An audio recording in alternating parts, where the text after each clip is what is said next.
Hey there, everyone. Welcome back to the Out of Spec podcast, your go to source for all things electric vehicles. Today, we are diving into a topic that is becoming increasingly important, if not imperative, really, in the electric vehicle space, and that is fleet electrification. That means if I have a bunch of vehicles that go out and are driven around to conduct business, make deliveries, provide essential services, those could be electric if it makes sense.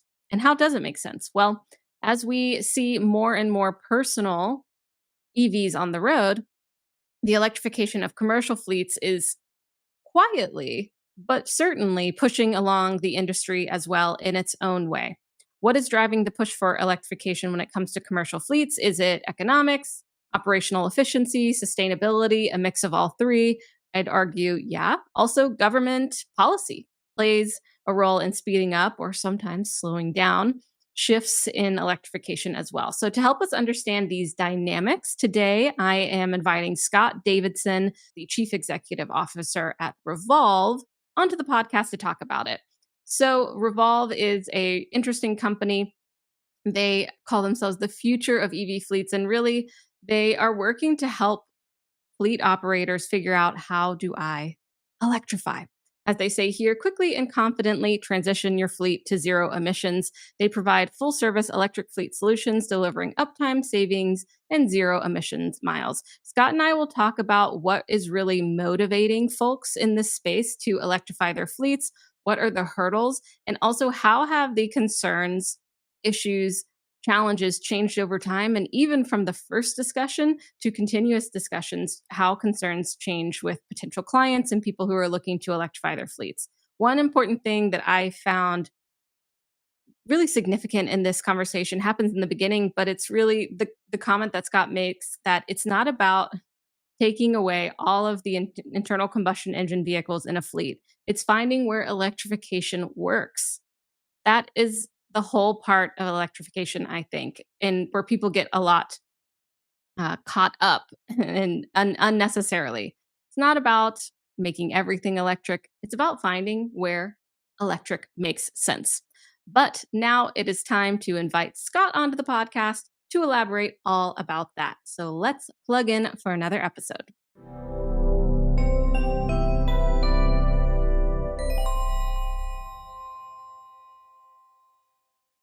All right, everyone, we are now joined by Scott Davidson, CEO of Revolv, and we will be unpacking everything from why fleet electrification is inevitable to the unique challenges facing fleet operators and how companies like Revolv are helping to pave the way for a cleaner, more efficient future while also being a proponent of the business model that is fleet electrification and helping folks figure out why it works for them. So thank you, Scott, for joining us today. It's great to have you here.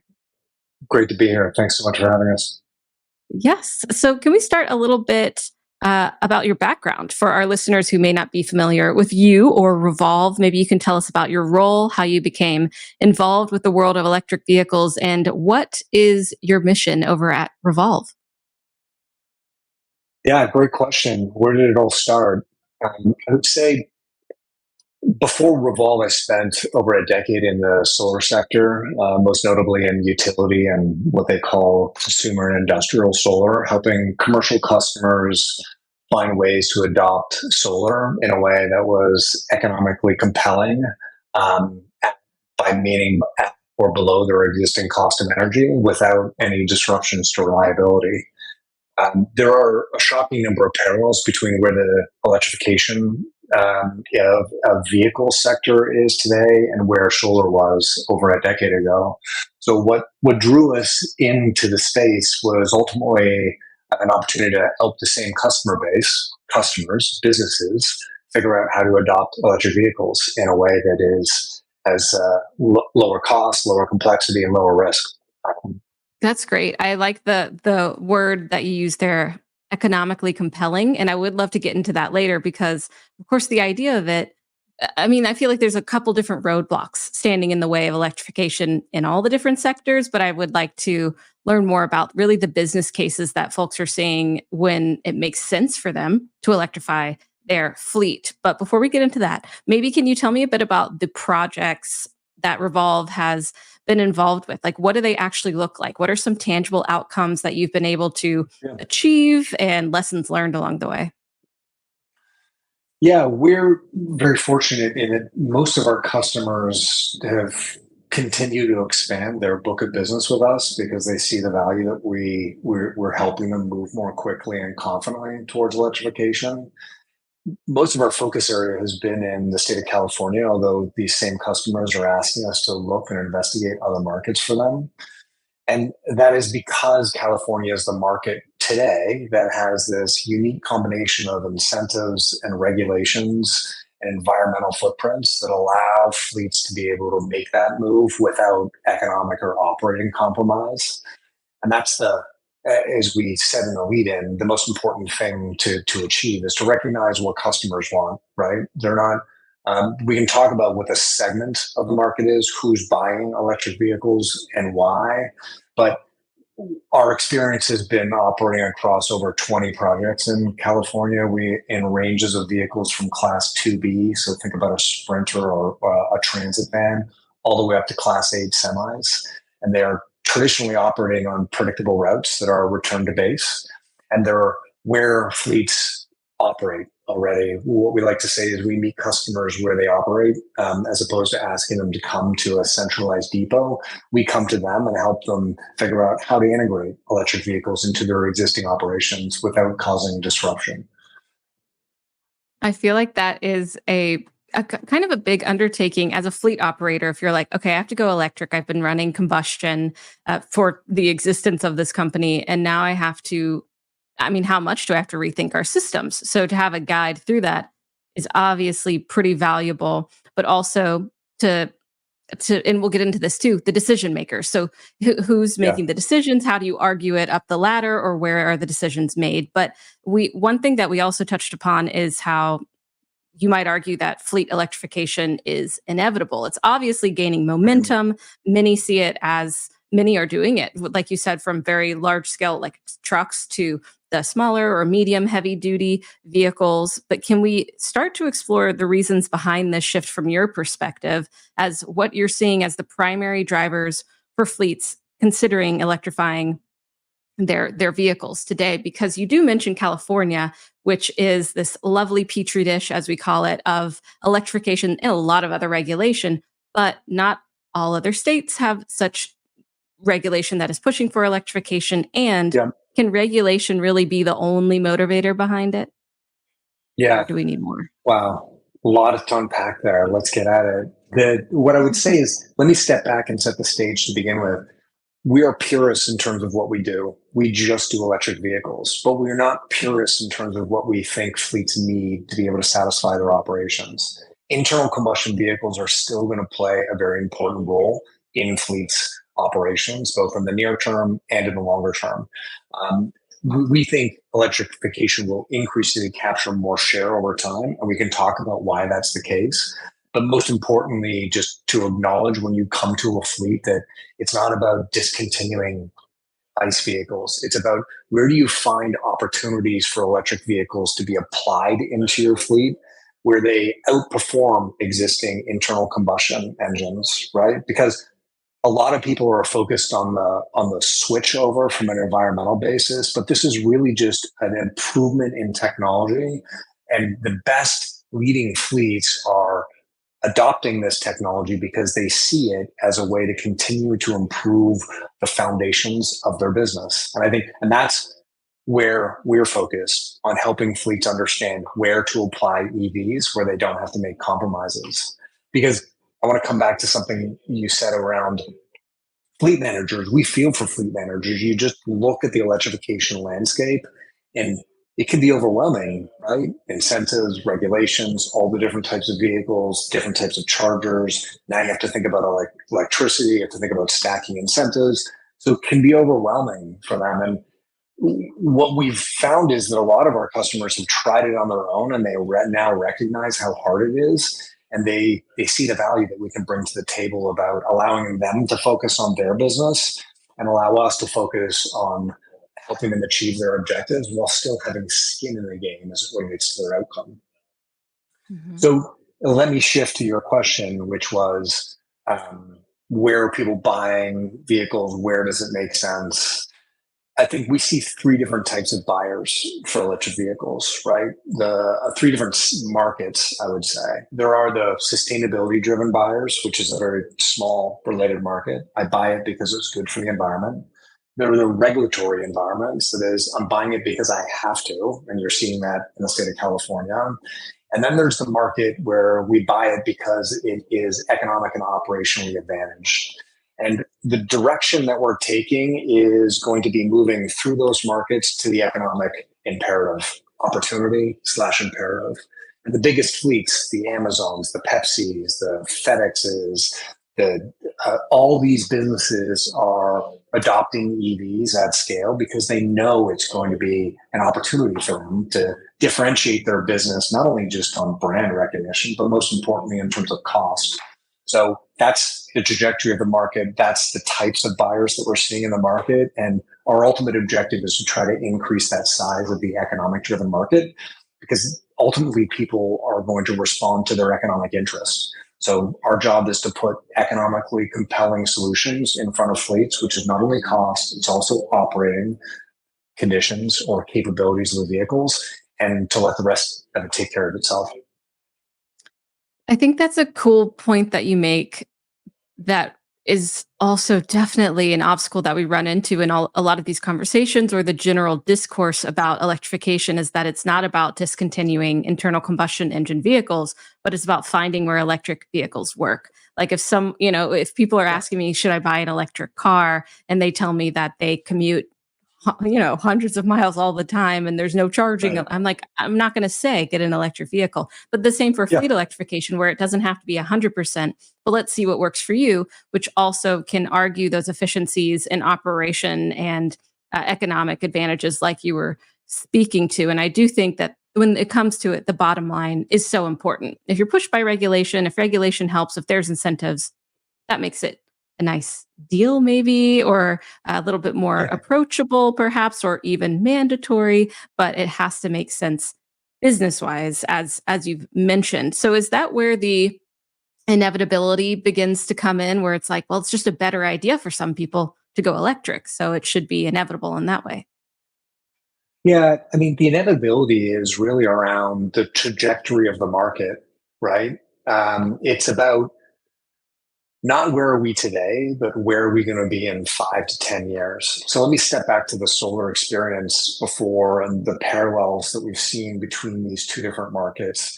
If you think about how the solar market emerged, it was regulatory driven, RPS, Renewable Portfolio Standards, that started in California and other progressive markets. And the wave of regulation that is, you must buy it, increased over time, right? But important to keep in mind is the two biggest renewable energy markets in the United States are one, California, regulatory driven, and two, Texas, no regulations as it relates to renewables, right? And the market of Texas and ERCOT specifically adopted renewables, wind, solar, and other applications because they were an economic opportunity. The same thing is in the works for electrification. And the reason why is because you're seeing costs continue to come down on battery technology, on vehicles in general. You're seeing more models come into the market. You're seeing China rise as a manufacturing capacity, which is further driving down costs. You're seeing performance rise in terms of the vehicles, ranges continuously increasing over time. You're seeing all of these things at the same time as internal combustion is becoming slightly more expensive with regulations. So, in our mind, the market has checked back naturally in a healthy way, right? There was an exuberance in the market that everything was going to be electrification, and we thought the market was overextended on that overconfidence. Now it's naturally checked back, but the long term trend remains intact. Markets tend to go up and down, but the trajectory has historically been up and to the right. And we think the same thing is true of electrification of fleets and commercial fleets specifically. Hmm. I mean, I agree from what I'm seeing is we're going that direction in a couple of different ways. I mean, whether you're talking about renewable energies or electric vehicles, whatever you're talking about, we are going in that direction. And it is easy to fall behind, as we've seen unfold Yeah. in reality around us in this market.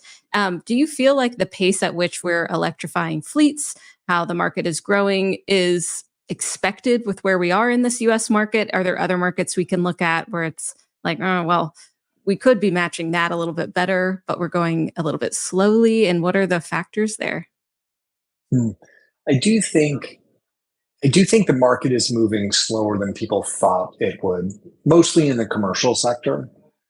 Uh, I think it's happening because there's a connection between what happens in the B2B market, commercial, and this overall sentiment of EVs. People still are viewing electrification as a sustainability lens, which unfortunately creates these political divides for some reason where it's left versus right.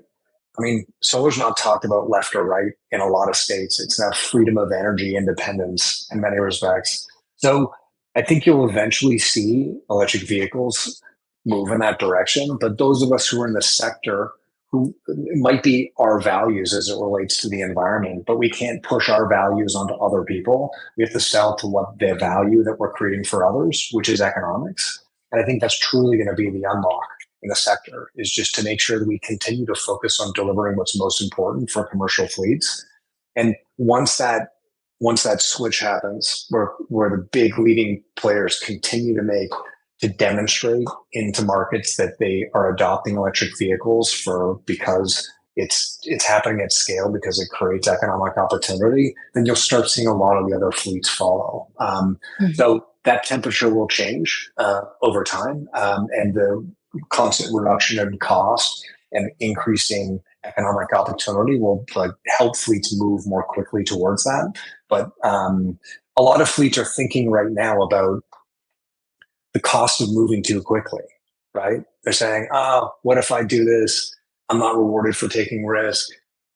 But in our mind, what's going to happen is you're going to shift and you're going to see fleets start to recognize there's a cost of moving too slowly, right? If EVs represent an economic opportunity for your fleet, if operating margins are really tight in the transportation space and your competitors have them and you don't, and they're going to move much more quickly to it. But right now, most fleet managers are not running that calculus about the cost of being too late.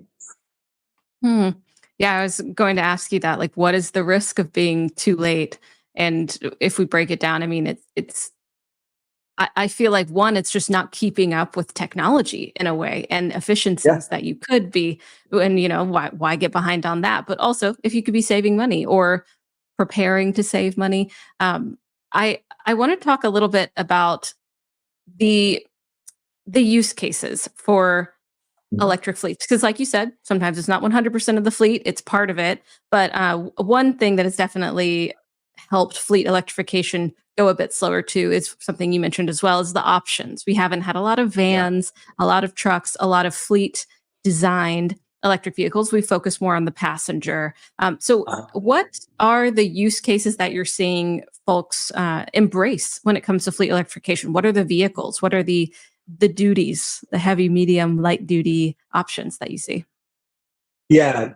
Let me, right before I go to application of the vehicle, because it's really important, if I could, I just want to come back to something you mentioned around the cost of technology, of not embracing it in a way. It's Mhm. also operational awareness. What we see a lot of times is an organization that says EVs are not suitable or they don't work. And what often happens is the it's not the vehicle itself, it's the application of the technology. It's how the technology is applied within the fleet itself in a couple different dimensions. One, which is duty cycle, which we'll talk about in a second, that is how it's being used. But the other is just general change management in these organizations. So you talk about the cost of moving too slowly. It's not starting to build the muscles as it relates to operating two different types of vehicles when you're used to operating just ICE vehicles only, about thinking about applying different technologies to different applications of your fleets. It's no different than looking at hey, I have a box truck for this and I have a moving van for this, and I apply it differently to different use cases. Electrification is obviously different, but similar to that in some applications. It's about getting your mind around how to apply them. Because the experience often is we take an electric vehicle and they apply it to the wrong application and then said it doesn't work. But it's really about where you're applying it your consumer application. If you're trying to drive it 600 miles, that's probably not the best application of it. So I think that's like a change mindset, change management that's important. So to answer your question, where we're seeing EVs be most successfully adopted is within specific defined cases. And for us we start with a customer by looking at their operations. They're across the United States, which market? They're in California. Which facilities, which in California will help them get the best access to incentives to buy down the cost? Okay, within that facility, which types of vehicles and which types of routes. So it's really continuing to narrow in to where to apply those vehicles. And what we're seeing in many cases, because range is still expanding for these vehicles, it's this relationship between payload, between route type, highway to city miles, and return to base applications that make the most sense for operations. So we're seeing that in like to the cargo van space. We're seeing it in the step van space. There are return to base predictable routes. So we can say with a high degree of confidence, here's a vehicle. I know 40% of your routes are well below the range of the limitations of electrification. So let's apply them to these applications, and let's help you build the capacity about how you allocate these to specific routes. That's the fleets that are being most successful are taking a programmatic approach to how they're applying electric vehicles. They're not buying an electric vehicle, getting a charger, throwing the keys to a driver, and hoping that it works. It requires an exercise of being a bit more thoughtful in terms of how you're applying this. Hmm. Interesting. Do you see a trend in the questions or the concerns or the doubts of folks who even come to you being like, "I want to do this," but I doubt. I mean, I feel like range sometimes comes to mind, but yeah, do you see a trend or have you seen it change? We It's a really great question. We a lot of a lot of the early discussions that we have with customers tends to be around the applicability of the technology within their existing operations. And so we spent a lot of time talking to fleets about how they have used EVs if they have in the past, why that might not have worked, uncovering, exploring why that might be the case as a discovery process for both us and for them. A lot of it is range concern because these drivers, this is their office every day, right? This is where they come into. They want to get home to their family at the end of the day. They don't want to be stuck on the side of the road because a vehicle is applied to the wrong application. So that again, like not rewarded for taking risk. And we have to be sensitive and mindful of that. About these are people who live with this every single day, and these frictions are real if they're not solved for vehicles. A lot of concern comes down to education around the right charging applications and the right applications of vehicles, which are easy to navigate when you're a counterparty like us that has skin in the game to the recommendations. The difference for us is we're not selling a vehicle and walking away. We're with the fleet every step of the way. So if things don't work properly, we have an economic incentive to be able to make sure that they do.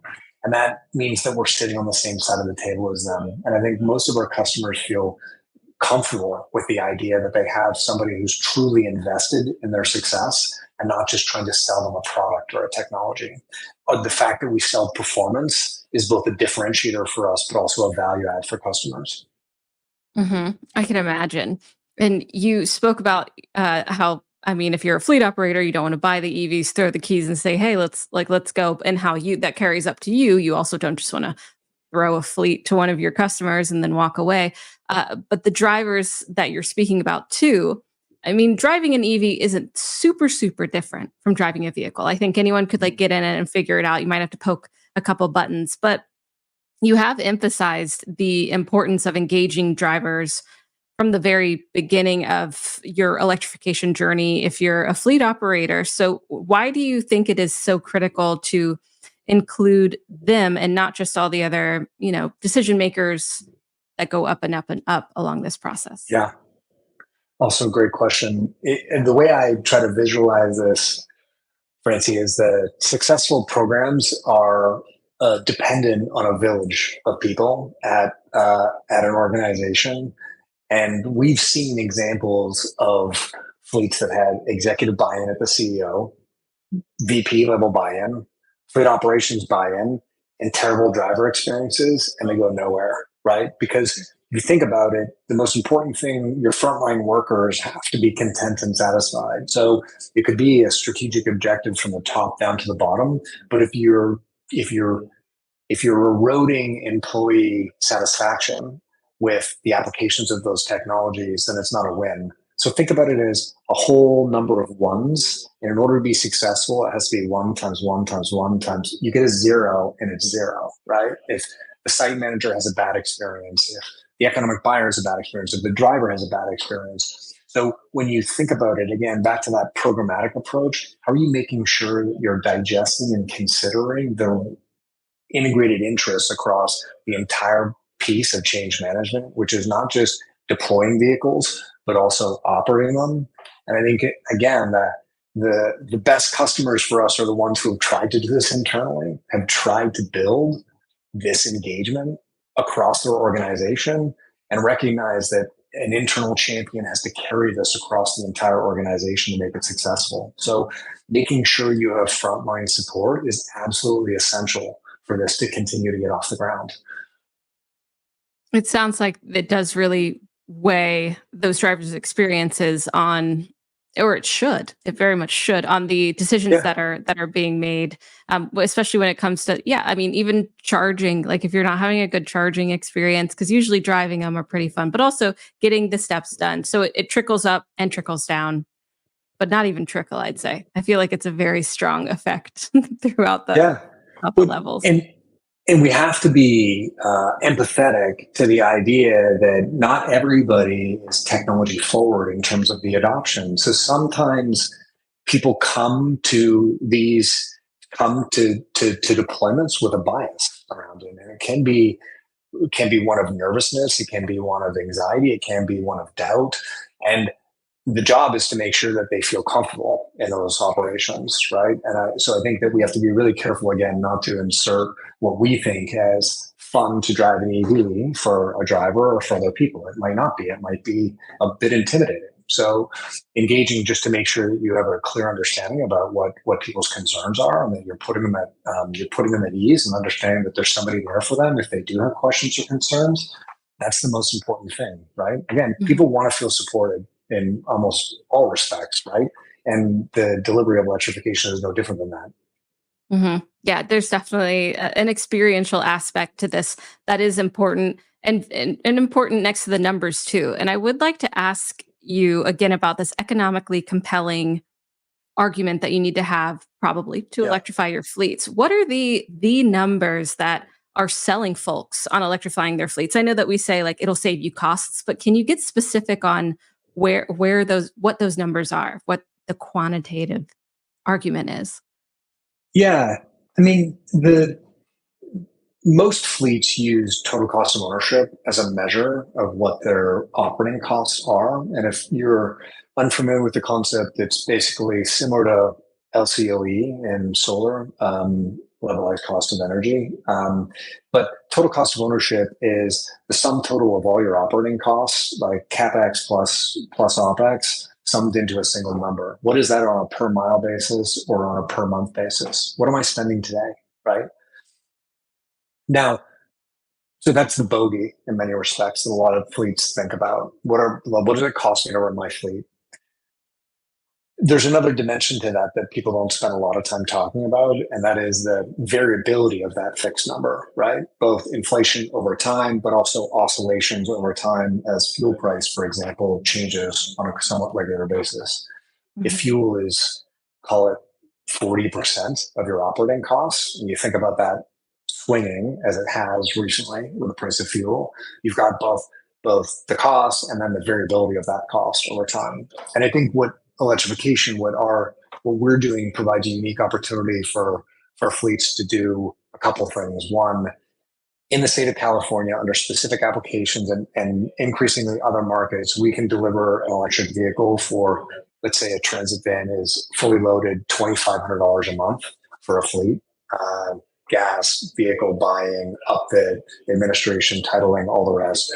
We can provide the same targeted cost for a fleet and take away the volatility associated with it, right? So we take away this idea of the uncertainty about how that's going to change, number one.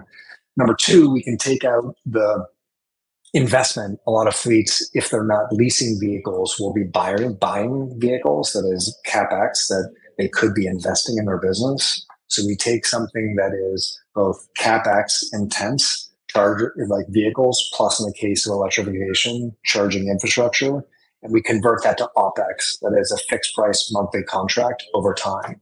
So we free up capital for them to be able to invest in their existing business.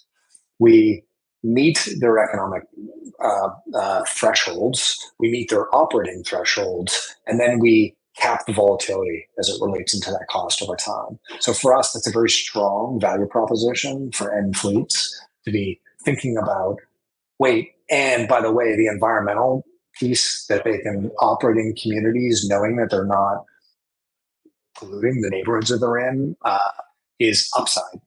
It's not core, it's upside. It's on the periphery. It might be core to why we're doing it, but it's not core to why they're doing it.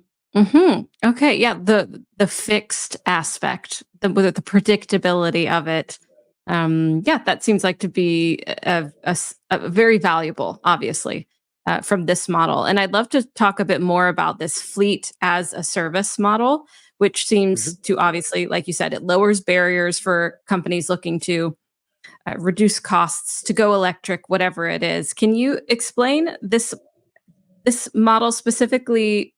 You know, at this time, I feel like in the electrification transition, there are a lot of stopgaps. There's some transition periods that we are in while we wait for things to improve, while we wait for, standards to figure themselves out. There's a lot of things we're kind of patient with. And fleet as a service model, although it's been done before, but like with electrification, does seem to be like, hey, come on in. Here's a way that you can do it without buying all these electric vehicles yourselves. So of course, that's the benefit. But how do you see that changing over time as like prices go down, or is it a transition, whatever thing, or is it just a key business model that works for electrification? I think the servitization of things is really around specialization, around allowing certain entities and certain parties to focus on the things that they do well. And I think, again, this is maybe to the side of our conversation, but I think the world is getting more complex. Technology is getting more complex.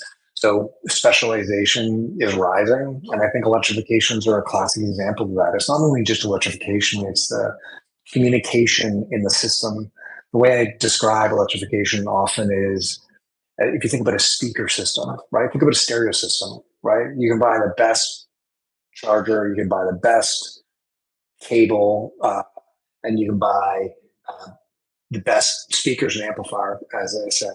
And then the connectivity of those systems, if there's something wrong with the connection, it doesn't matter the quality of your speaker, your amplifier, it really is the weakest link. And electrification is the same thing. The quality of your experience with electrification is similar to the quality of your experience with the sound. You need somebody who's focused on that attention to detail around the connection of the system, both thinking about it systematically as opposed to thinking about it as a la carte and something that you piece together. So I think that's where the ultimate risk exists in electrification. And I think that there's just, as I said, a rising complexity of technology that means that the as service model sometimes is applicable. What I'd say with electrification specifically in our business model is we increasingly hear a lot of vendors, that is technology providers, whose core business is chargers or vehicles or fleet management, talk about their turnkey or full service solution. And often the reason why they're doing that is because they know it's valuable for customers, right? But the scope of their solution often is not performance-based. It often is limited to some scope that doesn't solve the totality of the customer challenges, right? So people are using the words of fleet as a service or service models or turnkey because they know customers want it. The question that customers have to ask, fleets have to ask is, does it provide everything that I need? Right. And I think so. All fleet as a service and all full service and all turnkey are not created equally. Right. They're words that people are starting to dilute the meaning of over time. So Hmm. the way that we think about our model is really about being performance driven, right? Our product is performance. That is, we deliver economic and uptime performance for our end customers through operations, right? So from development to delivery to operations of the fleet, we sit on the same side of the table, to use the same term again, with customers. That sets us apart because we're not the product, we're the space between all the products in terms of what we provide for customers. And that's powerful because it's an alignment of incentives with customers. But it's also, if I go back to the solar space, it's also how the solar market was unlocked. If you think about how customers wanted to buy solar, they wanted to buy clean energy at cost competitive rates. They didn't want to buy inverters. They didn't want to buy panels. They didn't want to like go and find a contractor to be able to put it all together. So what emerged was this power purchase agreement, right? Which was an entity that would stand in between and stitch everything together and provide it to the customer as a performance related solutions. So that's what we're doing in electrification. We don't build vehicles, we don't build software, we integrate everything into what fleets care about with a big warm blanket around the total solution for an end customer, right? And that's what sets us apart, I think, is that we're technology agnostic and we have skin in the game as it relates to our customer success. Hmm. Uh, because when we think about the government incentives and the regulation that is pushing for this, of course, that has certain motivations and it's impactful and it is spurring things along. But like you're saying, you have to be performance oriented. It has to fit into the system and be better almost than what already exists to have widespread adoption. When it comes to policy, of course, like I said, it spurs things along. It can help Mhm. accelerate things, but um, do you feel like going forward there are more opportunities for policy to do this, or are there still gaps? Or is it like, yes, policy will do it, but just like other industries, just like Texas versus California, you're going to have to see it fall into its own kind of free market approach? Yeah, That makes sense. I think we're we're headed down the path towards it being policy independent, like you've seen renewable energy head down in a lot of markets, although still enabled and supported by ITC, just like the traditional fuel sector is supported by tax incentives. Um, I think policy will be important, but I think the importance of policy is to be both light. When I say light touch, I mean to provide the guidelines in terms of what we're accomplishing, to set stretch objectives that are still achievable, that aren't impossible to achieve for fleets, but still hard, right? That they can't be toothless, if you know what I mean. They have to Mhm. incentivize movement because as movement happens, providers emerge into the market like us. More volume comes into the market, which helps reduce cost. So they're a really important catalyst to be able to help the market getting going. But most importantly, to set a level playing field for a lot of fleets, right? So that they set the framework and then they provide consistency. What's very difficult for commercial operators of any business, including our own, is uncertainty on, Mhm. off, this, that. That's the hard part to respond to. It's really hard to build and operate a business with volatility, right? So I think that's the we're very fortunate for the foresight of a lot of the regulatory institutions that are going to drive a market that is ultimately going to just be economic by itself, and they're doing a fantastic job given how difficult it is to try to find that tenuous balance between being ambitious but also being realistic. So I think it's going to be important, but it's not going to be important forever. The genie is out of the bottle on electrification. It is coming, and the smart fleets are moving now to prepare for it. I think a lot of doubt I hear as well is about charging and, the upfront costs of that. Maybe not if you're doing level 1, maybe, level 2, less expensive, but can you tell me a little bit more about charging? Is it a hurdle? Is it not? Where are we there when it comes to fleet electrification? Is it just part of it and we don't need to worry. We have the hardware. You just have to make sure you have the power on your site? Yeah, it's interesting because you had asked earlier about some of the narratives, what's consistent and what's changed. And I think charging is often described as an impediment or a barrier to market adoption. And I think Mhm. it's like many things. It's true, but it's not always true, right? There are certain applications for it. So I think the dangerous thing is when we start using those talking points and applying them to everything, and then starting to use them as an excuse for inaction. There are lots of fleets that have plenty of power behind their fence, or that can prepare for an upgrade and capture incentives that will make them more advantaged relative to other fleets. There's a lot of utility programs that are out there helping fleets be able to buy down the cost of incentives and we're of charging infrastructure, and that's one of the things we help fleets with. So I think it's definitely an added capex, which we help solve. It's definitely an added complexity, which again is where we're trying to help fleets. But it's not an impossible challenge. What I would remind people is the progress that we've made in a short period of time. Think about how far we've come in a relatively short period of time. When we started this business back in 2020, there were no major OEMs who were having major EVs that are in operations. Now all the major OEMs have cargo vans. There's probably 5 or 6 cargo vans from very financeable, well-heeled manufacturers, which is brilliant for the sector. And they're have increasingly adding range on top of them. The charging technology is evolving very quickly, right? Improving the types of solutions you can apply behind the fence in order to enable charging without utility upgrades is only going to increase over time. So I think there are challenges for sure, but I, for one, have the utmost confidence in the economic power of the U.S. market to be able to solve these problems, right? And I think that taking that optimistic tone and moving towards them with an idea of we can, it's just going to help us get to the other side faster.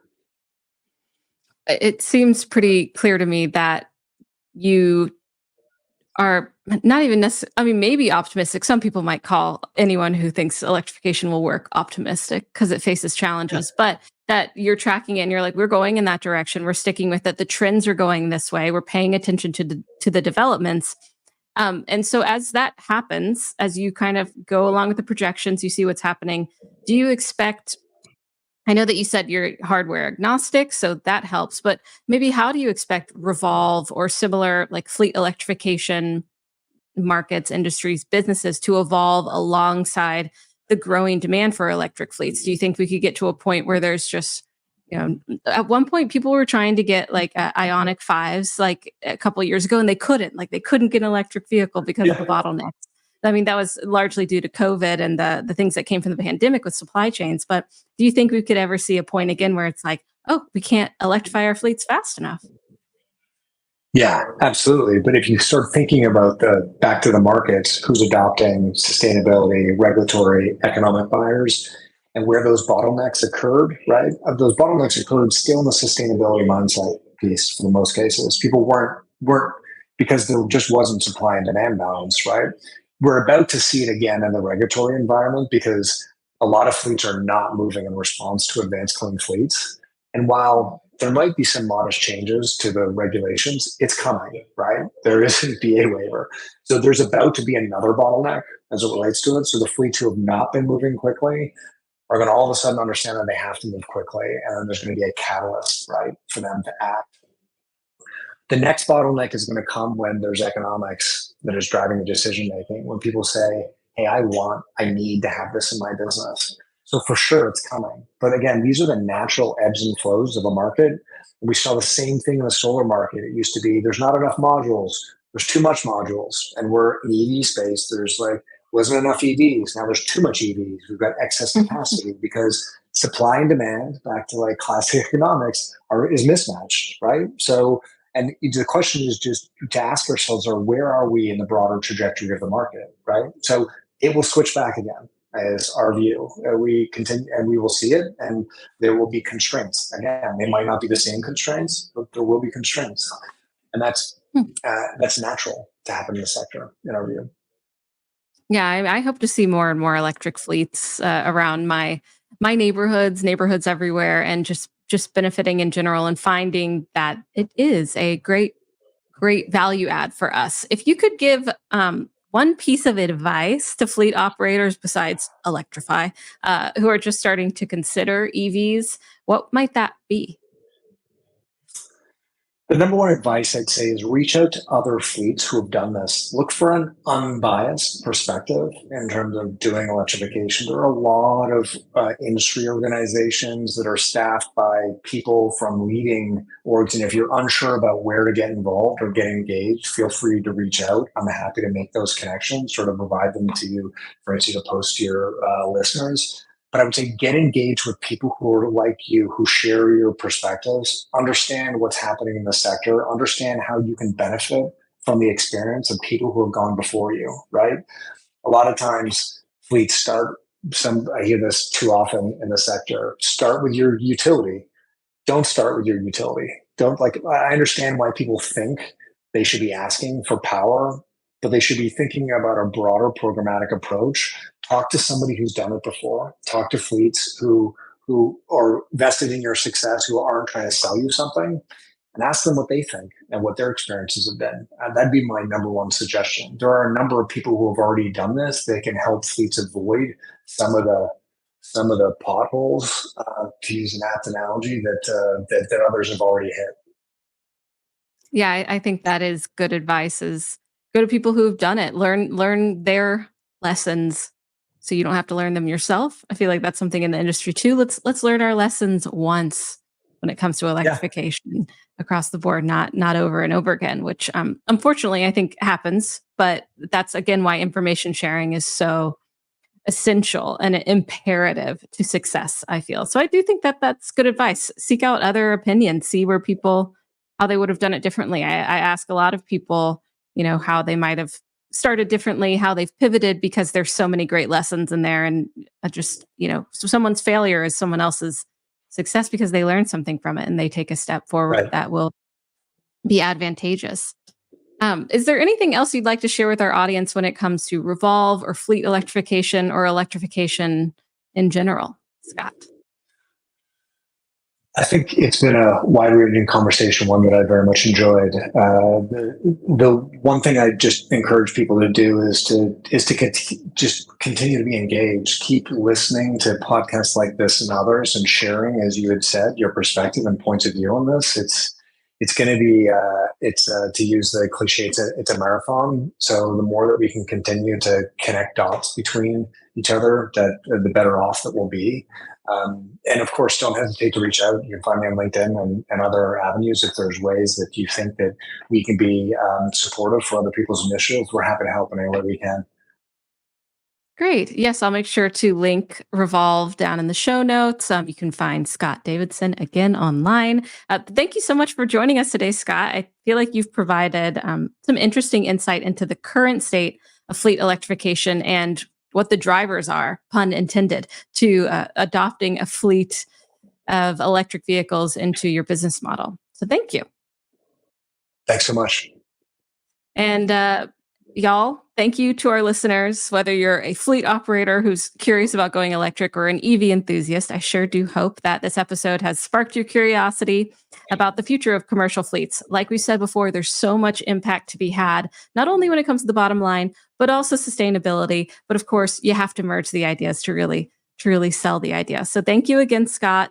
Everyone, thanks for tuning in. Drive safely, stay charged, and we'll see you next time. Bye-bye.